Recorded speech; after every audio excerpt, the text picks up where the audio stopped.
नमस्कार साथियों, मैं वाग सिंह बुदारा। अभी हम जो चर्चा करेंगे वो करेंगे भक्ति काल में, और भक्ति काल में हम पढ़ेंगे महाकवि गोस्वामी तुलसीदास। इससे पहले हमने चर्चा की कबीर के बारे में और मलिक मोहम्मद जायसी के बारे में।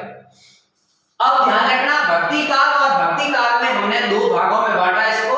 एक तो बांटा निर्गुण है और एक बांटा था सगुण। उसके बाद में हमने निर्गुण की चर्चाएं की और निर्गुण के अंदर ज्ञान मार्गी, ज्ञानाश्रयी शाखा, प्रेम मार्गी जायसी और ज्ञान मार्गी में कबीर। अब हम जो बात करेंगे वो करेंगे राम भक्त, और राम भक्त में हम बात करेंगे वो करेंगे गोस्वामी तुलसीदास। ठीक है, महाकवि गोस्वामी तुलसीदास। और ये कौन सी भक्ति में आता है? ये सगुण भक्ति में आता है ना। और सगुण के अंदर राम भक्त कवि गोस्वामी तुलसीदास। राम भक्त कवि गोस्वामी तुलसीदास। गोस्वामी तुलसीदास की हम लोग क्या कर रहे हैं? चर्चाएं कर रहे हैं, तुलसीदास के बारे में पढ़ रहे हैं।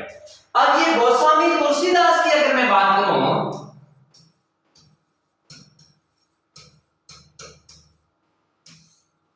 तो तुलसीदास के बारे में भी क्या है? बहुत सारे मतभेद है। अब इनके अगर जन्म की बात करूं तो माना जाता है कि इनका जन्म है वो 1523 राजापुर गांव, बांदा जिला, उत्तर प्रदेश के अंदर है। और जन्म 1532 को राजापुर गांव कौन सा है? गांव है राजापुरा, और जिला है वो कौन सा है? बांदा जिला है, बांदा जिला। और बांदा जिला है वो कहां है? उत्तर प्रदेश में, उत्तर प्रदेश। अब कहते हैं कि इनके बचपन का नाम है वो क्या है? आत्माराम। और उसी के घर इन्होंने जन्म लिया। इनके पिता का नाम आत्माराम दुबे है और माता का नाम है उर्सी बाई है। कहा जाता है कि जब ये जन्म लेता है तो 5 वर्ष के बालक के समान था और इनके मुंह के अंदर 2 दांत भी आए हुए थे। तो किसी साधु संत ने बताया या और किसी ने बताया कि पंडित जी ने वगैरह ने कि ये अभद्र नक्षत्र के अंदर जन्मा है, इसलिए ये बालक है वो जीवित नहीं रह सकता। तो इनके भय के कारण उनके माता पिता ने उसे क्या कर दिया? त्याग दिया। यह भी कहा जाता है कि जैसे इन्होंने जन्म लिया तो सबसे पहले अगर कोई शब्द बोला तो वो शब्द बोला था राम। इसलिए इनके बचपन का नाम है वो राम बोला बताते हैं। बचपन का नाम, कुछ विद्वान बचपन का नाम तुल्लाराम भी बताते हैं, राम बोला। तो इनके बचपन का नाम है वो क्या है? राम बोला है। अब कहते हैं कि इनके माता पिता ने घर से त्याग दिया तो वहां की एक दासी थी, उन्होंने दासी ने इसका क्या किया? लालन पालन किया। तो लालन और पालन किया है वो दासी ने किया है। लालन पालन और लालन पालन किया है वो दासी, और दासी का नाम था मुनिया दासी। दासी का नाम क्या था? मुनिया दासी ने इसका क्या किया? लालना पालन किया। अगर बात करें इनके माता पिता का नाम तो इनके पिता का नाम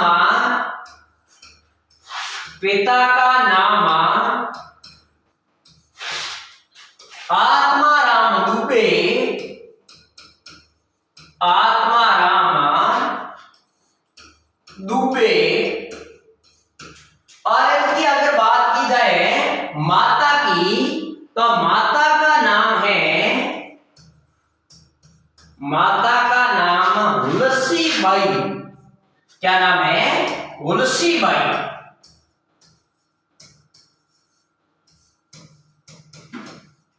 ये इसकी क्या है? माता का नाम। अब कहते हैं कि इनकी गुरु का नाम बात है तो इनके गुरु का नाम है वो है रामानंद इनके गुरु का नाम नरहरिदास। क्या नाम है? नरहरिदास। कबीर के गुरु का नाम क्या बताते हैं? रामानंद बताते हैं। और इनका जो बता रहे हैं वो क्या? नरहरिदास। अब कहते हैं कि इनके ये एक गुरु है, वो महागुरु एक और हुआ करते थे। उस महागुरु का नाम था शेष सनातन। तो महागुरु का नाम क्या है? महागुरु। महागुरु का नाम है वो है शेष सनातन।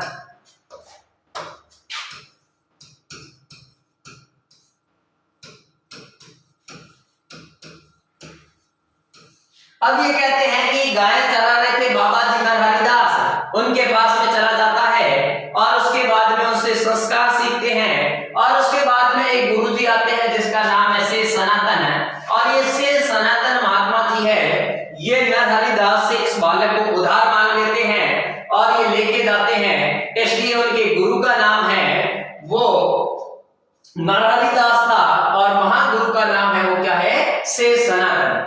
अब बात करें 1574 की, आगे जाकर के बात आती है 1574 में ये बहुत बड़े महान व्यक्ति बने। और 1574 की अगर मैं बात करूं तो ये 1574 के अंदर रामचरितमानस लिख देता है। रामचरित क्या लिखता है? मानस लिख देता है। क्या रामचरितमानस को लिखने में कुछ वक्त लगा? बिल्कुल समय भी लगा। और इसका जो समय लगा था वो समय लगा था 2 वर्ष 7 मास 26 दिन। ये इनको लिखने में क्या लगा था? समय लगा था। अगर इसकी बात की जाए कि इनकी भाषा कौन सी थी, तो इनकी भाषा थी वो क्या थी? अवधी भाषा। कैसी भाषा थी? इनकी अवधी भाषा के अंदर इन्होंने क्या किया है? लिखा। वैसे बात की जाए तो तुलसीदास है वो अवधी और ब्रज के दोनों के कवि है। उन्होंने कुछ रचना है वो ब्रज में लिखी है और कुछ रचना है वो अवधी भाषा के अंदर इन्होंने क्या की है? लेकिन दोनों के अंदर ही इन्होंने क्या की है? भाषाओं को लिखा। ध्यान रखना, इसलिए इन्हें भाषा का समन्वय कवि का है। और तुलसीदास ने ये भी कहा है कि अगर हमारे समय अनुकूल नहीं है तो हमें क्या रहना चाहिए? मौन रहना चाहिए। तो ये भी बात बताई कि समय अनुकूल न रहने पर या ना होने पर, समय अनुकूल न होने पर मौन रहना चाहिए। क्या रहना चाहिए? मौन रहना चाहिए। समय अनुकूल न होने पर मौन रहना श्रेष्ठ बताया, ज्यादा पंचायती नहीं करनी चाहिए। मौन रहना श्रेष्ठ है।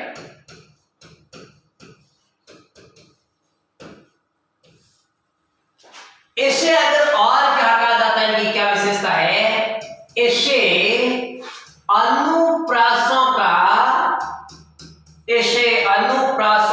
बादशाह कहते हैं। अनुप्रासों का इसे क्या कहा जाता है? बादशाह कहा जाता है। ऐसा कौन है भाई? किसने कह दिया कि ये तो अनुप्रासों का क्या है? बादशाह है। अनुप्रासों का बादशाह। अब ये कहने वाला है वो कौन है? कहने वाला है आचार्य रामचंद्र शुक्ल। ये बात है इसको किसने कही? आचार्य रामचंद्र शुक्ल ने कही है।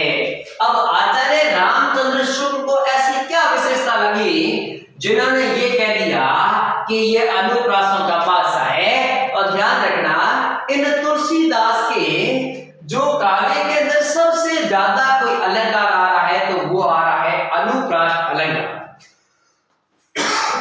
जैसे भूरी भूरी भेदभाव भूमि से भगा दिया, ऐसा कोई पंक्ति आ रही है तो उसके अंदर एक ही वर्ण की क्या हो रही है? आवृत्ति हो रही है। भुजबल भूमि भूप कीनी मई देव दीनी, ऐसा आ रहा है तो उसके अंदर एक ही वर्ण की क्या हो रही है? आवृत्ति हो रही है। चाहे चाचा ने चाची को चांदनी चौक में चांदी के चम्मच से चटनी चटाई, तो एक ही वर्ण की क्या हो रही है? आवृत्ति हो रही है। तो ध्यान रखना, समय अनुकूल न होने पर मौन रहना श्रेष्ठ बताया। क्यों? तुलसीदास जी ने कहा है कि समय है ना वो बड़ा बलवान है, आदमी का कोई बड़ा नहीं है। तुलसी नर का क्या बड़ा, समय बड़ा बलवान है। काबे लूटी गोपियां वही अर्जुन वही बाण। समय का कोई बड़ा है, समय ही है वो बड़ा है, मनुष्य का कोई बड़ा नहीं होता। जो लोग हैं वो लोगों की संख्या में कोई कम थोड़ी है संख्या में। जैसे मैंने घड़ा है जगत में मैंने खा तमा सुकाड़ जड़ मैंने खा मैंने कपड़ा उड़ मैंने खोरो काड़। तो इन्होंने कहा कि समय है वो है, अनुकूल रहना चाहिए। समय अपने प्रतिकूल है तो हमें क्या है, ज्यादा पंचायती नहीं करनी चाहिए, मौन रहना चाहिए। तो अनुकूल न होने पर, अनुकूल नहीं होगा तो क्या होगा, प्रतिकूल होगा, और प्रतिकूल होने पर उन्होंने क्या किया, हमें तो मौन रहना ही श्रेष्ठ होता है। हमें क्या रहना चाहिए, मौन रहना। तो इस प्रकार की बात है वो क्या करता है तुलसीदास। अब मैंने कहा कि इन्होंने क्या किया, बहुत सारे ग्रंथ लिखे जिनमें इनके कुल मिलाकर के 10-12 ग्रंथ लिखे, रचनाएं लिखी। जैसे हम बात करें इनकी रचनाओं की, या इसके माता का नाम है वो हुलसी है, पिता का नाम आत्माराम दुबे है, और उसके बाद हमने पत्नी की भी चर्चा नहीं की। पत्नी का नाम है वो, पत्नी का नाम है रत्नावली, है ना। पत्नी का नाम क्या है, रत्नावली। अब ये रत्नावली विदुषी है, इनके साथ में इनकी क्या हो जाती है, शादी। अब कहते हैं कि इनका जन्म है ना वही बड़ा दुर्लभ है, और इनका वैवाहिक संबंध है वो भी ठीक नहीं रहा है। अब ठीक क्या नहीं रहा है, ये भी बहुत सारी चीजें होती है। कहा जाता है कि रत्नावली एक बार तो क्या हो जाती है, तुलसीदास के साथ में आती है, लेकिन उसके बाद में अपने पिहर चली जाती है और वापस नहीं आती है। तो प्रेम के अंधे होकर के वो क्या कर देते हैं, पीछे जाते हैं, और रत्नावली मिलने से क्या कर देती है, मना कर देती है, आई डोंट नो। और फिर कहा जाता है कि प्रेम के अंदर इतना अंधा हो गया कि उन्हें केवल और केवल कौन नजर आ रही है, रत्नावली नजर आ रही है। तो कहा जाता है कि उनके पास में जाने के लिए रास्ता नहीं था, ऊपर महल के अंदर थी, और वहां एक बहुत बड़ा सांप जा रहा था, और उन्होंने प्रेम के अंदर अंधा होकर के सांप को क्या मान लिया, रस्सी मान लिया, और रस्सी मान करके उसको पकड़ करके वो उसके पास में चला जाता है। और उनके पास में जैसे ही जाता है तो वो क्या लगाती है, फटकार लगाती है ना। तो ये क्या है कि दोरे आयो साथ लाज न्याय आपको दिख दिख है ऐसे प्रेम को, ऐसा कहा तो वो प्रेम को छोड़ करके राम भक्त बन जाता है। फिर वो अपने गुरु को प्राप्त कर लेता है ना, और गुरु की प्रेरणा से वो क्या करते हैं, रामचरितमानस लिखते हैं 1574 के अंदर। कुछ रचनाएं इनकी ब्रज में है, कुछ है जो इसकी अवधि के अंदर है। तो बात करें इनकी रचनाओं की, अब रचनाओं की बात करें तो इनकी जो रचनाएं हैं वो इस प्रकार से हैं। जैसे इनकी रचना है रामचरितमानस, रामचरितमानस। उसके बाद में हम बात करें तो इनकी रचना है रामायण प्रश्न। क्या रचना है, रामायण प्रश्न, 12वें रामायण, 12वें रामायण। उसके बाद में बात करें तो राम लल्ला नेच्छू, राम लल्ला नेच्छू है जो इसकी क्या है, रचना है। इसके बाद में अगर हम बात करें तो इनकी जो रचनाएं हैं वो है जानकी मंगल, जानकी मंगल, पार्वती मंगल, पार्वती मंगल। उसके बाद में इनकी जो रचनाएं हैं वो है कवितावली, कवितावली, गीतावली, कृष्ण गीतावली,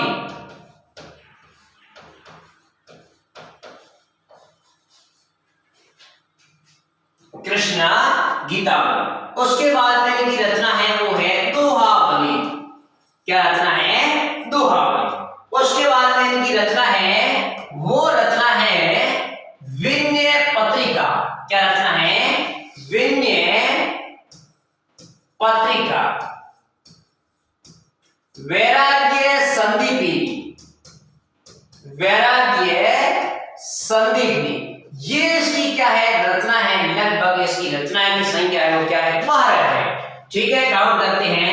अब अपन अलग अलग याद करने के लिए क्या करते हैं कि ये अपन एक नंबर लगा देते हैं इसका। क्यों लगेगा?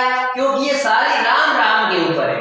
रामचरितमानस, रामायण प्रश्न, 12वें रामायण, राम लल्ला नेचू। उसके बाद में हम लोग क्या करते हैं या 2 नंबर लगा देते हैं। 2 नंबर पे दोनों का क्या करना है, मंगल करना है। किसका करना है? एक तो करना जानकी का और दूसरा किसका करना है, पार्वती का मंगल करना है। जानकी मंगल और पार्वती मंगल। उसके बाद में ये तीसरा अनुच्छेद है, इसके अंदर 4 रचनाएं हैं, कवितावली, गीतावली, कृष्ण गीतावली, दोहावली। उसके बाद में है विनय पत्रिका, वैराग्य संदीपनी। अब याद कैसे रहेगी? पहले राम राम पे 4 होगी, 2 नंबर पे दोनों का क्या करना है, मंगल। खुद से पूछना है किसका मंगल करना है, जानकी मंगल और पार्वती मंगल। उसके बाद में तीसरे में क्या है, 4 बलियां आएगी, कवितावली, गीतावली, कृष्ण गीतावली, है ना, और दोहावली। अंत में क्या आ जाएगा, अंत में क्या आ जाएगा, वैसे विनय पत्रिका, वैसे वैराग्य संदीपनी। ठीक है, ये तो याद कर लेंगे। उसके बाद में छोटी सी एक और समस्या आती है, वैसे कोई छोटी बड़ी है नहीं, लेकिन याद रखना है, समझना है, छोटी बड़ी कुछ नहीं है।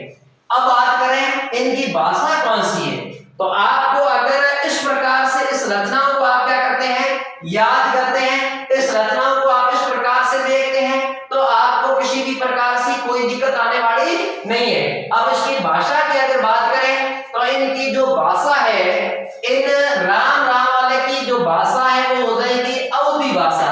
कैसी भाषा हो जाएगी?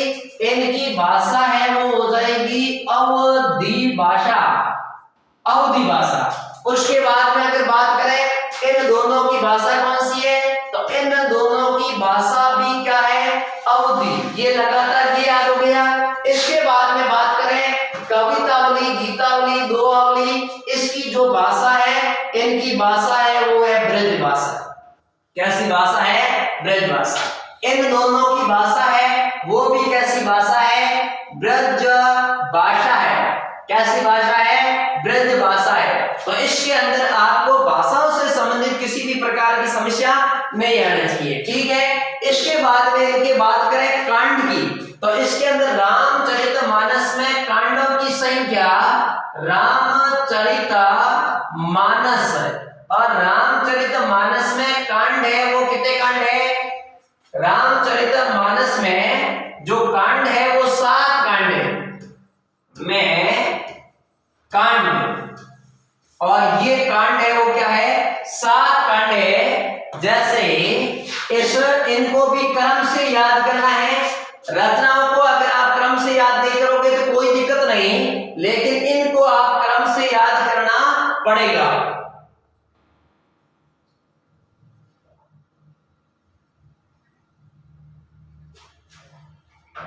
क्रम से याद करने के लिए अपन को अच्छे तरीके से कोई तरीका अपनाना पड़ेगा। जैसे बालक आयो अरणाय किशिकंधा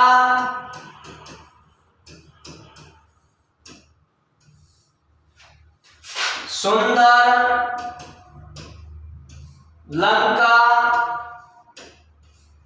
उत्तरा 2।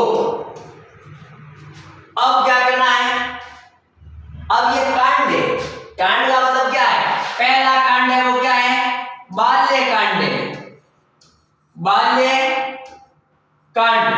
दूसरा कांड है वो है अयोध्या कांड, अयोध्या कांड। तीसरा कांड है वो है अरण्य कांड, तो अरण्य कांड कैसा कांड है, अरण्य कांड। चौथा कांड है वो है किशिकंधा कांड, कैसा कांड है, किष्किंधा कांड।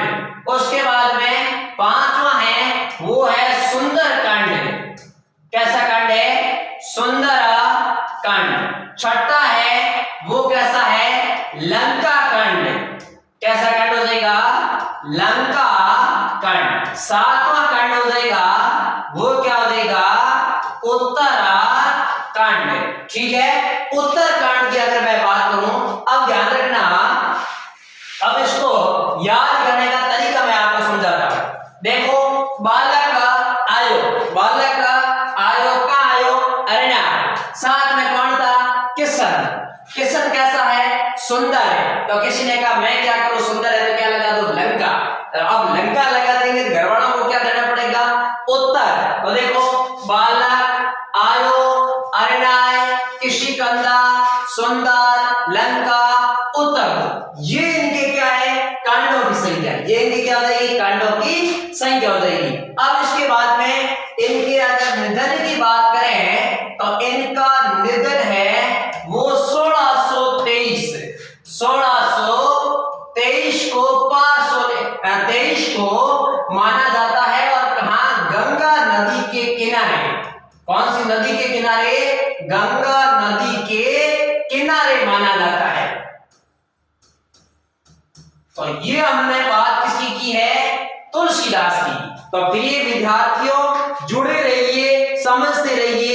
ठीक है, बहुत बहुत धन्यवाद।